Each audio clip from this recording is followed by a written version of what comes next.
Police সদস্যরা প্রধানমন্ত্রীর সামনেই বক্তব্য দেয়, তারা একটি নির্দিষ্ট দলের চেতনায় উজ্জীবিত এবং এই দলের সাথে তারা কখনোই কোনো কম্প্রোমাইজ করবে না।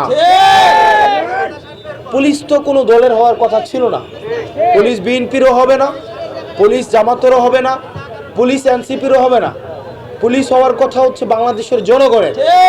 যেটি আইনগত বিষয় সেটা আইনগতভাবে সমাধান করবে।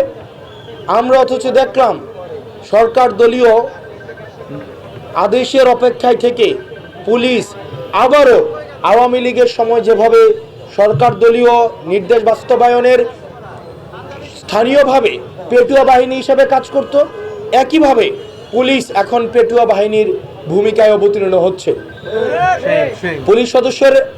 পুলিশ সদস্যদের একটা অংশ আমাদের কাছে দুঃখ প্রকাশ করে, আমাদের কাছে তাদের অসহায়ত্ব প্রকাশ করে, তাদের পোস্টিং প্রমোশন এবং পদায়নের ভয় দেখিয়ে তাদেরকে আবার দলীয়ভাবে লাঠিয়াল বাহিনী হিসাবে ব্যবহার করতে চাচ্ছে। পুলিশ বাহিনীর ভাইদের কাছে আহ্বান জানাবো, আপনারা এই পেশায় আপনারা আপনাদের দক্ষতা, আপনাদের মেধা, আপনাদের যেই ট্রেনিংয়ের মধ্য দিয়ে এসেছেন, আমরা আপনাদেরকে আহ্বান জানাবো, আপনারা 5ই আগস্ট এবং জুলাইয়ের কথা মনে রাখুন।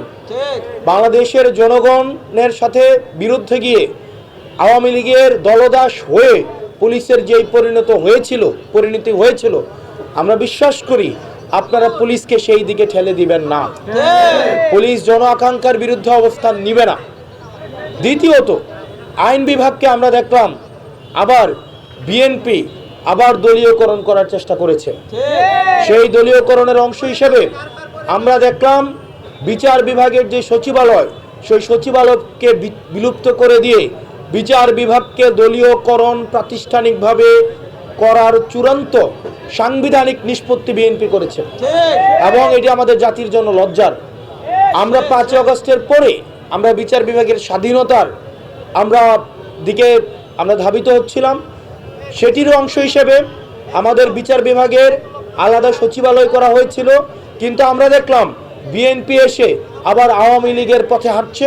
এই সচিবালয় বিলুপ্তি করে দিয়ে এই বিচার বিভাগকে আইন মন্ত্রণালয়ের অধীনে নিয়ে এসে বিচার বিভাগের স্বাধীনতা হরণ করেছে। আবার পোস্টিং প্রমোশনের এই অজুহাতে এই পোস্টিং প্রমোশনকে ওয়েপনাইজ করে বিচারকদের স্বাধীনতাকে ক্ষুণ্ণ করেছে এবং সেটির মহড়া আমরা ঝিনাইদহে দেখতে পাচ্ছি।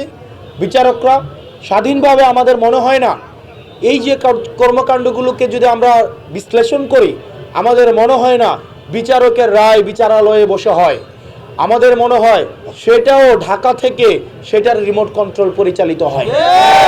আইনমন্ত্রী যেই ধরনের নির্দেশনা দেয়, আমাদের রাজনৈতিক বিশ্লেষণ বলে সেই ধরনের রায় আবার কোর্ট থেকে সেটাকে আবার প্রেস কনফারেন্সের মতো শুধুমাত্র বিচারকরা স্পোকসপারসন হিসাবে আইনমন্ত্রী যেমন রায় দেন, লিখে দেন, সেটাকে এই বিচারালয়ে আমরা দেখেছি। আমাদের কাছে মনে হচ্ছে বিচারকরা সেই রায়টাই পড়ে শোনান।